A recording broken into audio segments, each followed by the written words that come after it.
Hello everyone, welcome to Only IAS. स्वागत है आप सभी का करंट अफेयर्स के हमारे एक न्यू वीकली प्रोग्राम में, जिसमें हम साइंस एंड टेक्नोलॉजी से संबंधित महत्वपूर्ण मुद्दों को डिस्कस करेंगे। तो आप लोग बहुत लंबे समय से वेट कर रहे थे साइंस एंड टेक्नोलॉजी के वीकली करंट अफेयर्स प्रोग्राम का। तो फाइनली हमने आप लोगों की डिमांड को पूरा करने के लिए इस प्रोग्राम को लॉन्च कर दिया है। अब आपको साइंस एंड टेक्नोलॉजी से संबंधित वीकली करंट अपडेट इस लेक्चर के थ्रू प्रोवाइड करा दिए जाएंगे। ओके, अब देखिए बहुत सारे एस्पिरेंट ऐसे होते हैं जो नॉन साइंस बैकग्राउंड के होते हैं। अब उनको लगता है कि साइंस एंड टेक्नोलॉजी जैसे टिपिकल सब्जेक्ट को हम कैसे समझ पाएंगे। तो बिलीव करिए, इस लेक्चर को करने के बाद आपको साइंस एंड टेक्नोलॉजी में काफी ज्यादा इंटरेस्ट आने लगेगा। इवन ये आपका फेवरेट सब्जेक्ट बन जाएगा। ओके, तो एकदम ईजी वे में साइंस एंड टेक्नोलॉजी को समझने की हम लोग कोशिश करेंगे। अब इस वीक हमें बहुत सारे मुद्दों को डिस्कस करना है। जैसे एक इशू है, इसरो के रीसेट 2 नामक सैटेलाइट ने अर्थ में के एटमॉस्फेयर में री एंट्री की है। तो यहां समझने की कोशिश करेंगे रीसेट 2 सैटेलाइट क्या होता है, अर्थ ऑब्जर्वेशन सैटेलाइट या फिर रिमोट सेंसिंग सैटेलाइट क्या होते हैं, इनके क्या एप्लीकेशंस हैं, और साथ में हम प्रीवियस ईयर क्वेश्चन पेपर्स को भी देखेंगे। उसके बाद डीएनए टेस्ट की डिमांड लगातार बढ़ती जा रही है। इस संबंध में सुप्रीम कोर्ट का क्या व्यू है, इसको हम समझने की कोशिश करेंगे। डीएनए टेस्ट कैसे होते हैं, डीएनए क्या होता है और क्या इसके एप्लीकेशंस हैं, इन सभी चीजों को हमें यहां पर समझना है। तो चलिए शुरू करते हैं लेक्चर को, लेकिन एक छोटी सी इंफॉर्मेशन और देता हूं हमारे इनिशिएटिव के बारे में। जैसा आप सभी जानते हैं कि नवंबर मंथ लगभग आधा खत्म हो चुका है। ऐसे में एस्पिरेंट की एक बहुत गंभीर समस्या यह होती है कि उन्होंने बहुत सारे सब्जेक्ट्स को अभी तक कवर अप नहीं किया है, और उन्होंने जितने सब्जेक्ट्स पढ़े हैं उनमें उनको ऐसा लग रहा है कि वो भूल चुके हैं, क्योंकि आपने अभी तक प्रैक्टिस नहीं की है। तो इस बैच के माध्यम से हम आपकी प्रॉब्लम्स को सॉल्व करने की कोशिश करेंगे। आपको यहां टाइम बाउंड मैनर में पूरा सिलेबस कंप्लीट करा दिया जाएगा।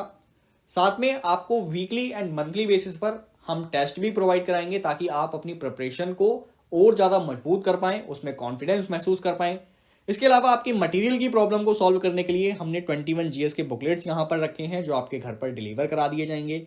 अब यहां आपको ये जो बैच है वो English medium and English Hindi medium दोनों के लिए प्रोवाइड कराया जाएगा। मतलब यहां कोई लैंग्वेज को लेकर आपको इशू नहीं आएगा। अगर आपको फिर भी कोई क्वेरी है हमारे इस बैच के रिगार्डिंग, आप हमें मेल कर सकते हैं इस आईडी पर, और आप चाहें तो हमें कॉल भी कर सकते हैं।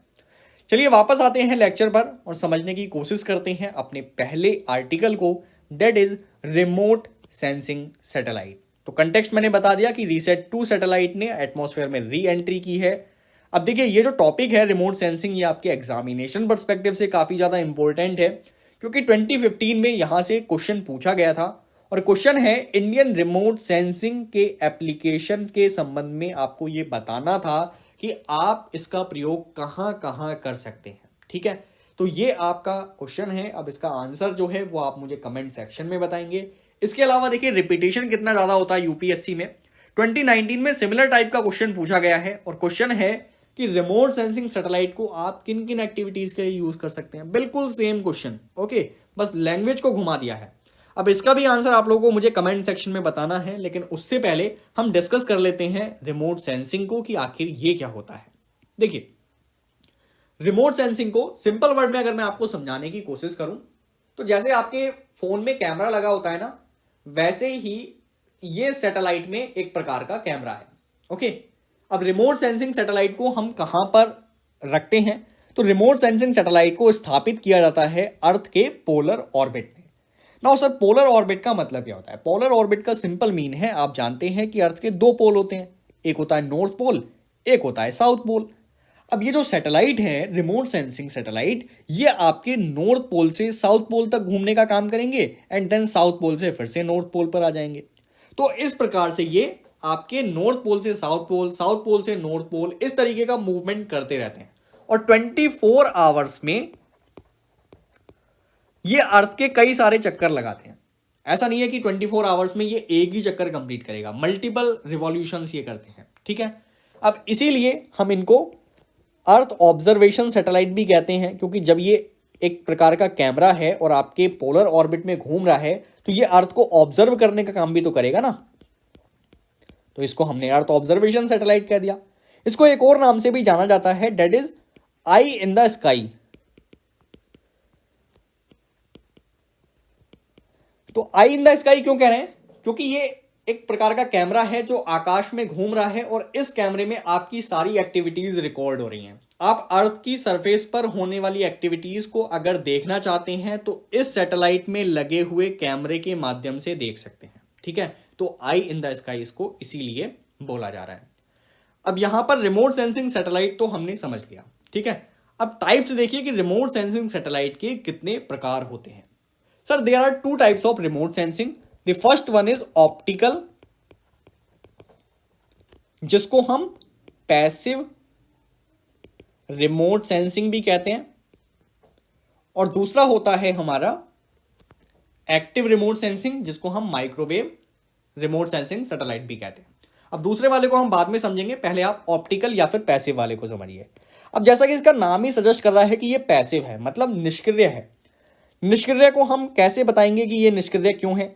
सर यहां पर इसको पैसिव इसलिए बोला जा रहा है क्योंकि इसके पास अपना एनर्जी सोर्स नहीं है, और अपना एनर्जी सोर्स नहीं है तो ये कहां से लेता है एनर्जी? ये बेस्ड होता है सनलाइट पर। ठीक है, अब इसकी फंक्शनिंग समझिए, काम कैसे कर रहा होता है। मान लीजिए ये आपका सन है, उसके बाद यहां पर हो गई आपकी अर्थ, और अर्थ पर कोई हमने बिल्डिंग ले ली, और यहां पर है आपका सैटेलाइट। और कौन सा सैटेलाइट? Remote sensing satellite. ठीक है, अब ये फंक्शनिंग कैसे करेगा? ये फंक्शनिंग करता है सन रेज के थ्रू। ठीक है, अब जैसे ही सूरज निकलता है तो सनलाइट आपकी इस बिल्डिंग पर भी पड़ेगी, और इस बिल्डिंग पर जब सनलाइट पड़ेगी तो ये बिल्डिंग रिफ्लेक्शन करेगी, और ये रिफ्लेक्शन पहुंचेगा सैटेलाइट तक, और उसके बाद आपका जो सैटेलाइट है वो एक इमेज प्रिपेयर करेगा, और इस इमेज को आपके ग्राउंड स्टेशन पर भेज दिया जाएगा। इस तरीके से इसकी फंक्शनिंग चल रही होती है। अब इसको आप कई जगह यूज कर सकते हैं, जैसे अपने बॉर्डर की सिक्योरिटी करने के लिए। अब आप हर समय किसी व्यक्ति को तो नहीं लगा सकते बॉर्डर पर कि आप निगरानी करते रहो सुबह शाम कि बॉर्डर से कोई घुस ना जाए। आपने क्या किया? आपने सैटेलाइट में ही एक कैमरा लगा दिया। अब वो कैमरा आपके बॉर्डर की निगरानी कर रहा है। अगर कोई भी व्यक्ति वहां से घुसने की कोशिश करेगा तो आपको इस इमेज के माध्यम से पता लग जाएगा कि बॉर्डर के आसपास क्या एक्टिविटीज हो रही। ठीक है, लेकिन सर यहां पर कुछ इशू हैं। इश्यूज क्या हैं? The first issue is whether. अगर मान लीजिए मौसम खराब हो गया तो इस सैटेलाइट के साथ बड़ी प्रॉब्लम हो जाती है। क्यों सर? मान लीजिए यहां पर बादल आ गए। अब बादल आ गए तो ये सनलाइट आपके अर्थ तक नहीं पहुंचेगी, अफेक्ट हो जाएगी सनलाइट। सनलाइट नहीं पहुंचेगी तो अर्थ पर जो भी ऑब्जेक्ट हैं उनसे रिफ्लेक्शन नहीं होगा, और रिफ्लेक्शन नहीं होगा तो सैटेलाइट कोई भी इमेज बनाकर आपको नहीं देगा। इमेज बनाकर नहीं देगा तो ग्राउंड स्टेशन पर कोई इमेज नहीं आएगा। अब ऐसे में खराब वेदर का फायदा उठाकर अगर कोई दुश्मन आपकी टेरिटरी में एंटर करना चाहे तो ये रिमोट सेंसिंग सैटेलाइट तो उसको देख ही नहीं पाएगा। ऐसे में तो आपकी इंटरनल सिक्योरिटी के लिए सीधा खतरा हो जाएगा। Okay, the second thing is night. Sir ये कैमरा नाइट में भी तो काम नहीं कर सकता, क्योंकि सन तो केवल हमें सुबह सुबह दिखाई देगा, दोपहर तक दिखाई देगा, शाम तक दिखाई देगा। उसके बाद सनलाइट नहीं आएगी, सैटेलाइट तक रिफ्लेक्शन नहीं होगा, कोई इमेज हमें प्राप्त नहीं होगी। तो रात में भी तो दुश्मन हमारे देश में घुस सकते हैं, सीमा को पार कर सकते हैं। तो ये बड़ी प्रॉब्लम हो जाती है ऑप्टिकल या फिर पैसिव रिमोट सेंसिंग सैटेलाइट के साथ। इसीलिए हम कौन से सैटेलाइट का यूज करते हैं? हम सैटेलाइट का यूज करते हैं सेकंड वाले, माइक्रोवेव और एक्टिव रिमोट सेंसिंग का। अब एक्टिव रिमोट सेंसिंग सैटेलाइट में चूंकि ये एक्टिव है इसलिए इसका अपना एनर्जी सोर्स होता है।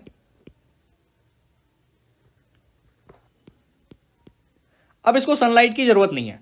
इसमें क्या होता है? बेसिकली अपना एक रेडार है और अपना एक ऑन बोर्ड कंप्यूटर है।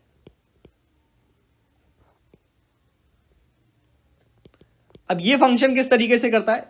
इसको सनलाइट की जरूरत नहीं है। मान लीजिए ये आपकी अर्थ हो गई, उसके बाद ये आपका सैटेलाइट हो गया। यहां पर कोई सनलाइट की जरूरत नहीं है। यहां होगा क्या? जो सैटेलाइट में लगा हुआ रेडार है, रेडार किसी ऑब्जेक्ट पर सीधी रेखा में ट्रेवल करेगा। ये रेडार की एक स्पेशल फीचर होता है कि रेडार एकदम सीधी लाइन में ट्रेवल करता है और जिस भी ऑब्जेक्ट से टकराता है उस ऑब्जेक्ट से टकराने के बाद ये वापस आएगा सैटेलाइट में, और सैटेलाइट इस इनपुट के द्वारा जो इसमें कंप्यूटर लगा हुआ है उस कंप्यूटर से एक इमेज बनाएगा और इस इमेज को आपके ग्राउंड स्टेशन पर भेज दिया जाएगा। Simple thing. अब अगर यहां बादल भी आ गए तो बादल से भी कोई परेशानी नहीं होगी, क्योंकि रेडार में यह क्षमता होती है कि वो खराब वेदर में भी किसी भी चीज को भेद कर आपके अर्थ तक पहुंच सकता है। ओके, इवन नाइट में भी कोई परेशानी नहीं होगी, क्योंकि रेडार नाइट में भी ट्रैवल कर सकती है। ओके, तो ये आपकी प्रॉब्लम को काफी ज्यादा सॉल्व कर देता है और आपके बॉर्डर सिक्योरिटी को काफी ज्यादा इंप्रूव कर देता है। ठीक है, तो ये हो गया माइक्रोवेव एक्टिव रिमोट या फिर एक्टिव रिमोट सेंसिंग। इसके एग्जाम्पल्स अगर मैं बताऊं तो इसी का एग्जाम्पल है reset. The full form of reset is radar imaging satellite. ठीक है, तो रेडार है तो इसका मतलब आप लोग जानते ही होंगे कि रेडार किसमें प्रयोग होती है, माइक्रोवेव या फिर एक्टिव रिमोट सेंसिंग सैटेलाइट में। तो आपको आई होप कि ये टॉपिक पूरी तरीके से समझ में आ गया होगा। अब हम बात कर लेते हैं थोड़ा सा इसके एप्लीकेशन पर। इसको आप यूज कर सकते हैं मैपिंग के लिए, इसको आप यूज कर सकते हैं मिनरल्स की जानकारी के लिए या मिनरलोलॉजी।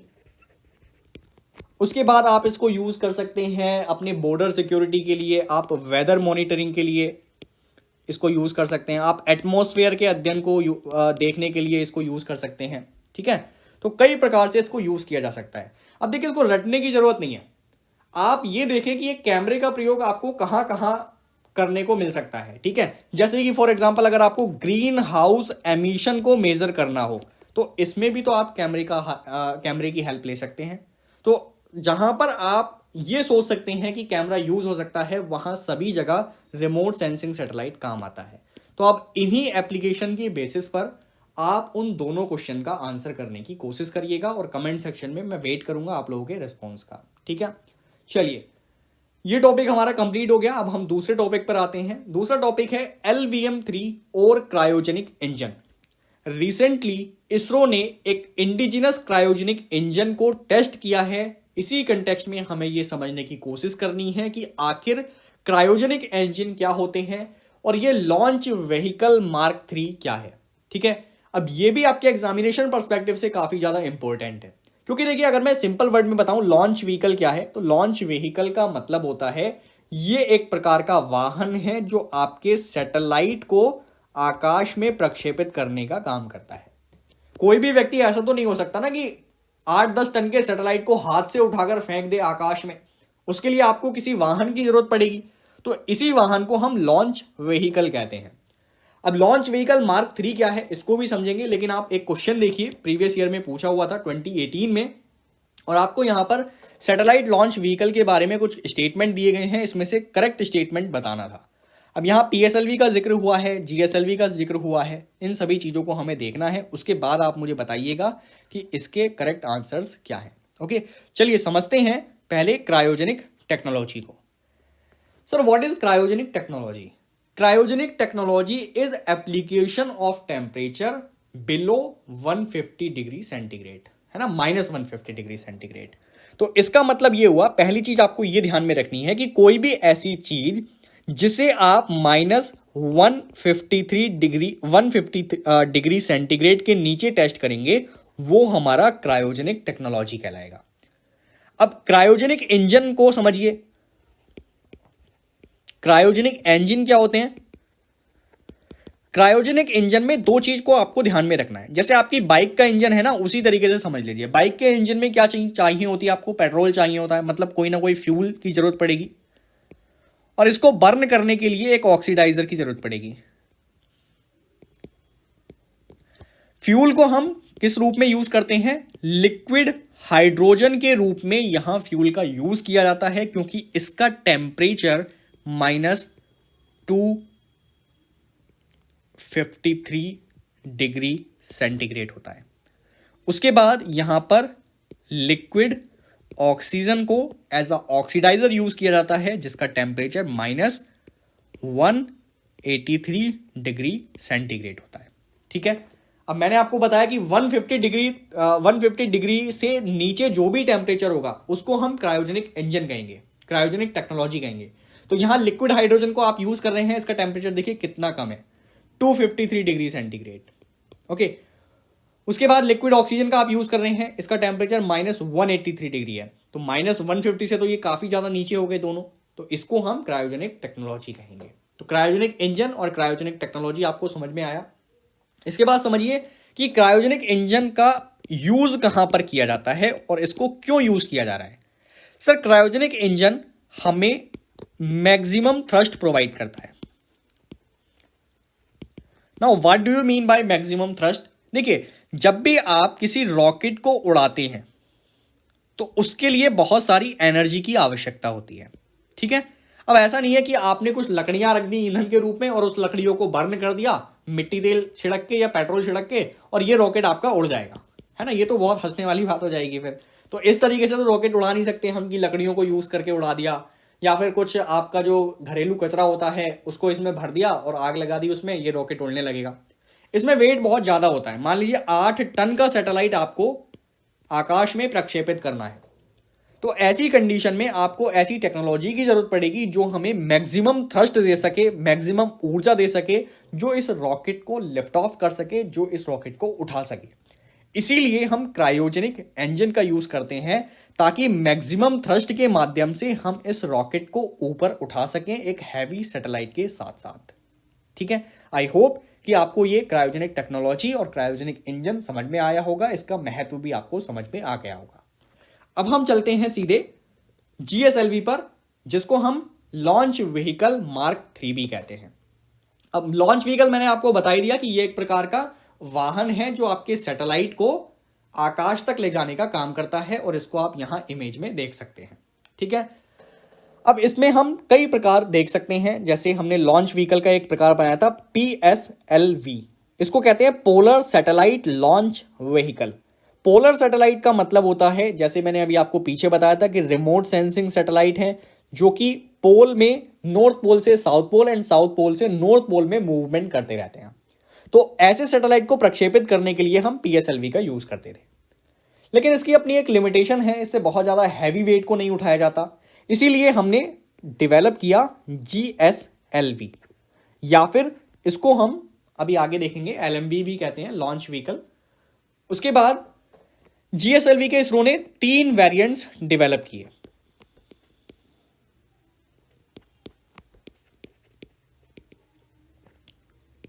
अब इसमें जो फर्स्ट वेरिएंट था उसका नाम था GSLV MK1।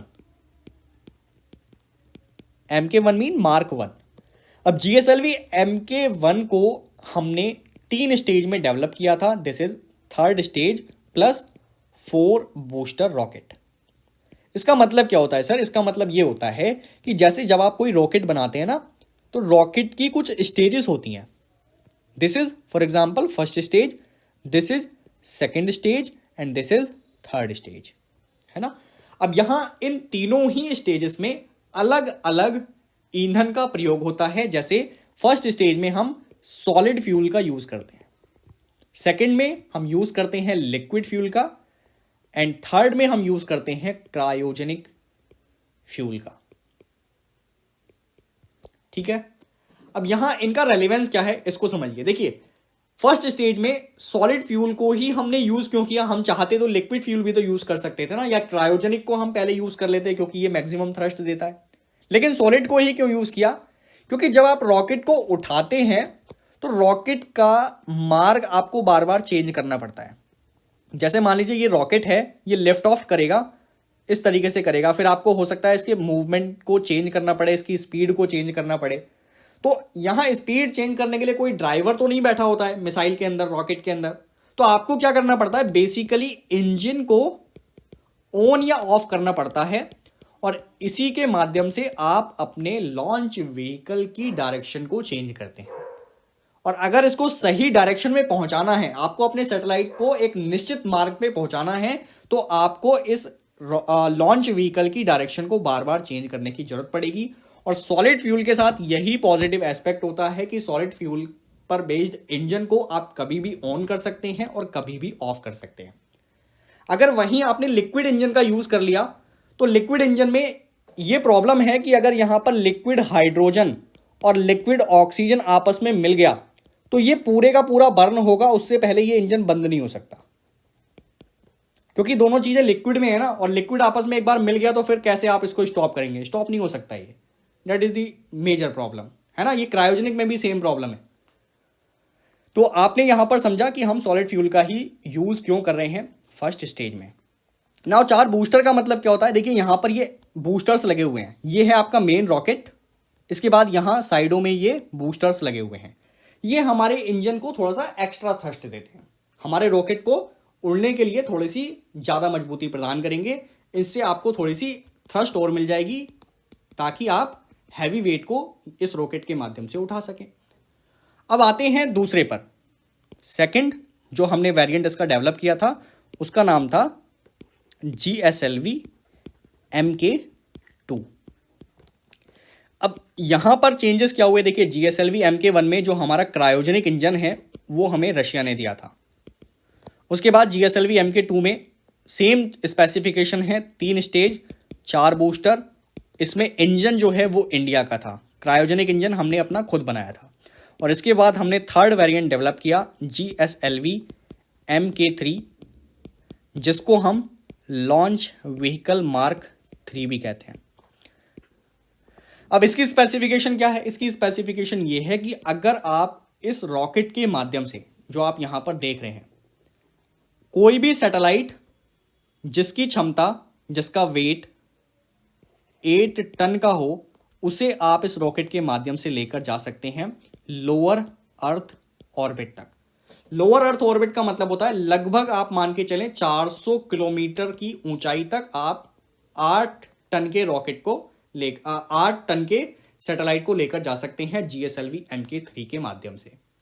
इसके अलावा अगर 4 टन तक का वेट है तो आप इसको लेकर जा सकते हैं जियो ट्रांसफर ऑर्बिट तक, जो कि 36,780 किलोमीटर पर होता है लगभग।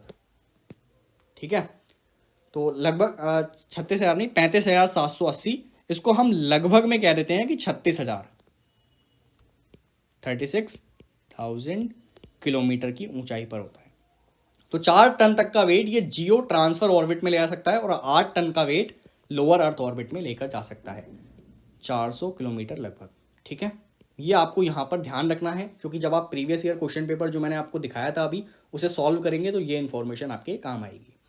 अब GSLV MK3 में एक चीज आपको और ध्यान रखनी है कि यहां पर हमारे जो बूस्टर्स हैं वो 2 हैं, स्टेज उतनी ही है लेकिन बूस्टर हमने कम कर दिए, लेकिन इसकी पावर को बढ़ा दिया साथ में। ठीक है, तो ये हो गए हमारे सारे GSLV और इसके अलग अलग वेरिएंट्स। अब देखिए यहां पर लेटेस्ट न्यूज क्या है, लेटेस्ट न्यूज ये है कि इसरो ने अपना एक न्यू क्रायोजेनिक इंजन टेस्ट किया है, और इसके अंतर्गत जो है यहां पर थोड़ी सी कैपेसिटी को बढ़ा दिया गया है। इसकी कैपेसिटी 450 किलोग्राम बढ़ जाएगी लगभग, और साथ में यहां एडिशनल प्रोपेलेंट भी लोड किया जा सकेगा। एडिशनल प्रोपेलेंट का मतलब होता है बेसिकली फ्यूल, तो यहां एडिशनल फ्यूल भी आप ले सकते हैं, और 450 किलोग्राम का एक्स्ट्रा वेट भी इसके माध्यम से अब लेकर जाया जा सकेगा। ओके, तो बस यही इसमें अपडेट था, और कुछ ऐसा खास अपडेट इसमें है नहीं। और जब ये टेस्ट किया गया तो इसमें सारे सक्सेसफुल टेस्ट हुए। उसके बाद इसरो का हैवीएस्ट लॉन्च व्हीकल है ये LMV3, इसने अभी लास्ट मंथ ही 36 सैटेलाइट को प्रक्षेपित किया था आकाश में। बाकी यहाँ LOX और LH2 का मतलब मैंने बता दिया, liquid oxygen and liquid hydrogen की यहाँ पर बात हो रही है। क्रायोजेनिक टेक्नोलॉजी में फ्यूल के रूप में इसका यूज़ किया जाता है, और ऑक्सीडाइजर के रूप में लिक्विड ऑक्सीजन का यूज़ किया जाता है। ठीक है, तो ये हो गया आपका टॉपिक यहाँ पर complete. Now the third topic is DNA test.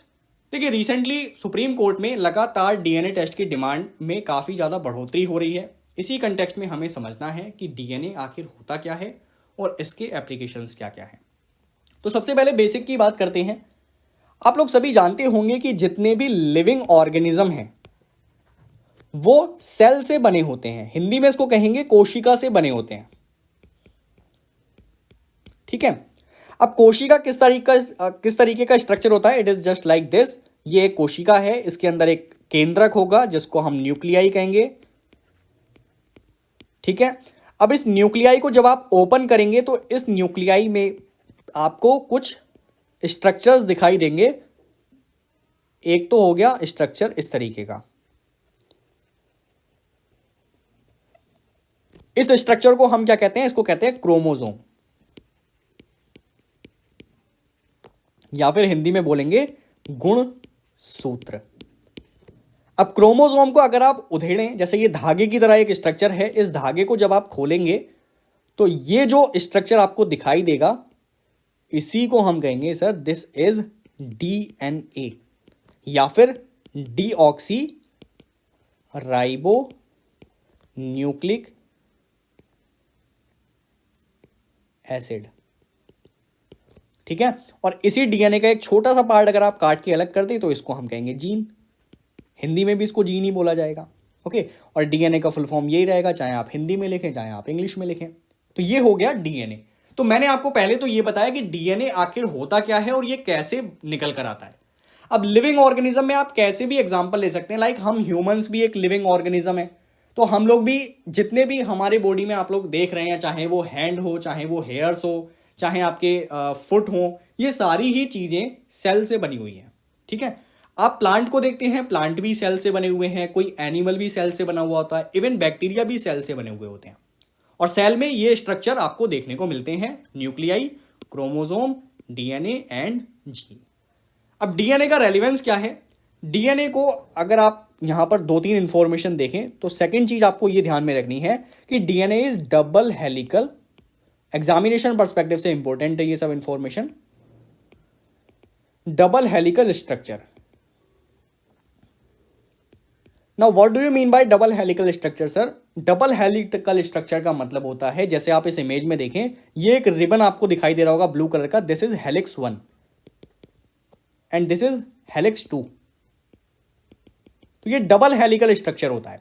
2 तरीके के रिबन्स के माध्यम से आपको ये जुड़ा हुआ लगभग दिखाई देगा। और इसमें 2 बेस पेयर होते हैं, मतलब 4 क्षार हो गए, जो कि हम कह सकते हैं कि 4 नाइट्रोजनस बेसिस से मिलकर बने होते हैं।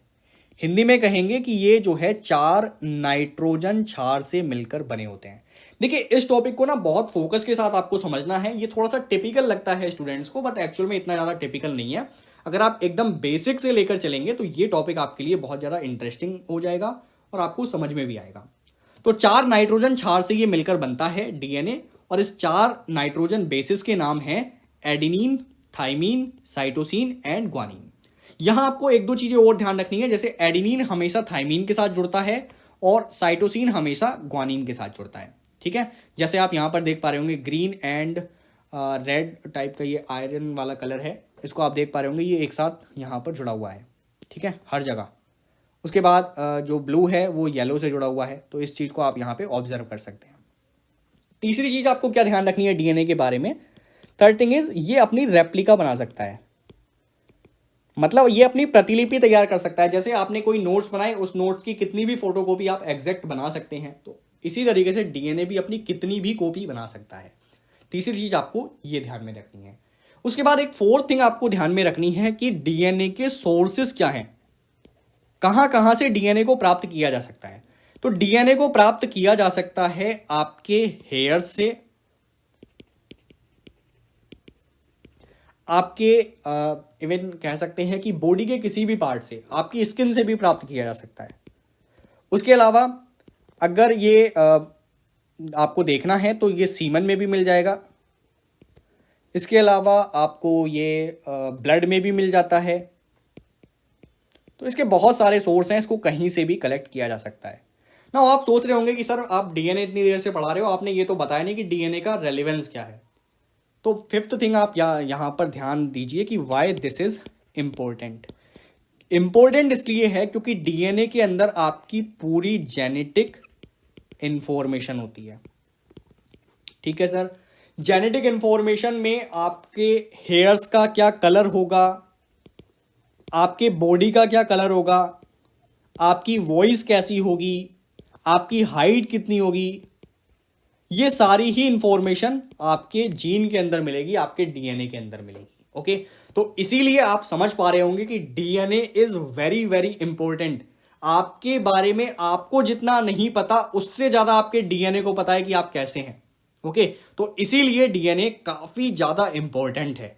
अब इसीलिए चूंकि ये इतना इंपॉर्टेंट है तो हर कोई डीएनए टेस्ट की डिमांड करता रहता है। अब नाउ डीएनए टेस्ट को लेकर सुप्रीम कोर्ट ने कुछ डिसीजंस दिए हैं, इन डिसीजन को आप समझने की कोशिश करिए।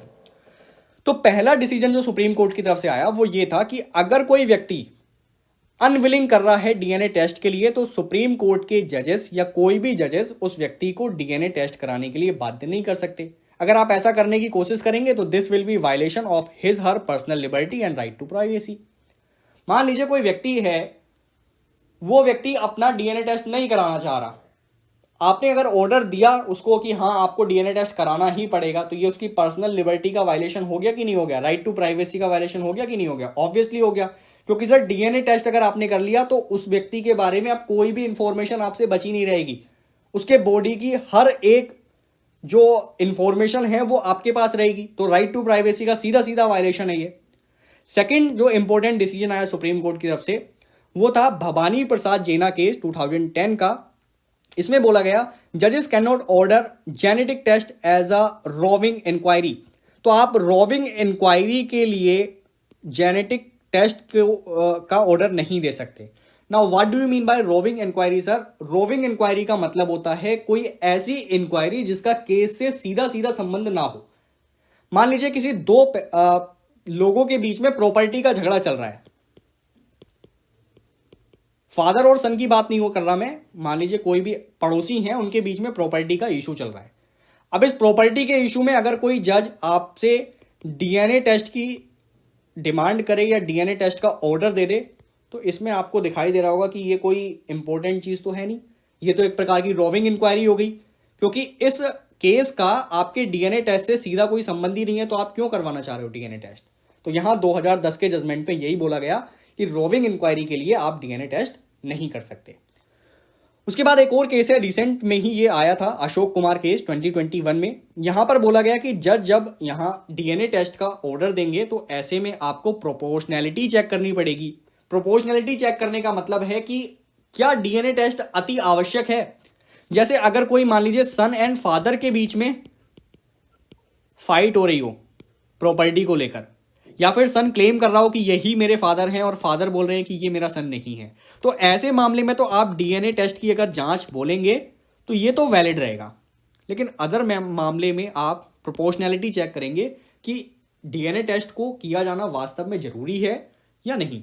तो ये हमारे 3 जजमेंट है ना। इसके बाद बात करते हैं why DNA test is important, ये इतने महत्वपूर्ण क्यों है? क्योंकि डीएनए टेस्ट को आप कई जगह यूज कर सकते हैं।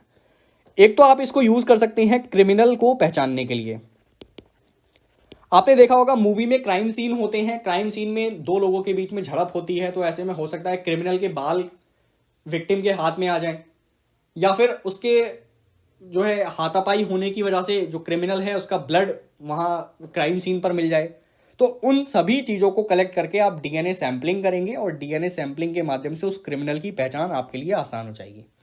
उसके बाद कई बार आपने देखा होगा कि डिजास्टर की वजह से बहुत सारे लोगों की डेथ हो जाती है और उसमें डेड बॉडी भी आपकी पहचान में नहीं आती। तो इस प्रकार की डेड बॉडी को पहचानने के लिए भी यहां डीएनए टेस्ट किया जा सकता है। उसके बाद बहुत सारे प्रॉपर्टी के इशू की त्वरित सुनवाई में भी आप डीएनए टेस्ट को कंपलसरी कर सकते हैं, आप उसको ऑर्डर दे सकते हैं। जैसे फादर एंड सन का एग्जांपल हो गया, कोई क्लेम कर रहा है कि ये मेरे फादर हैं, ये प्रॉपर्टी में मुझे राइट नहीं दे रहे, तो ऐसे में भी डीएनए टेस्ट उसके लिए किया जा सकता है। ठीक है, तो इस तरीके की काफ़ी सारी चीज़ें आप यहाँ पर डीएनए टेस्ट के माध्यम से कर सकते हैं। तो ये हमारे जो इशू थे इस वीक के वो यहाँ पर कंप्लीट होते हैं। आप कमेंट सेक्शन में मुझे बताइएगा आपको लेक्चर कैसा लगा, और अगर आपकी क्वेरी हो कोई इन कोर्सेज के रिगार्डिंग, इस लेक्चर के रिगार्डिंग आपको कोई डाउट हो तो आप कमेंट सेक्शन में लिख दीजिएगा, उसको मैं एड्रेस कर दूंगा।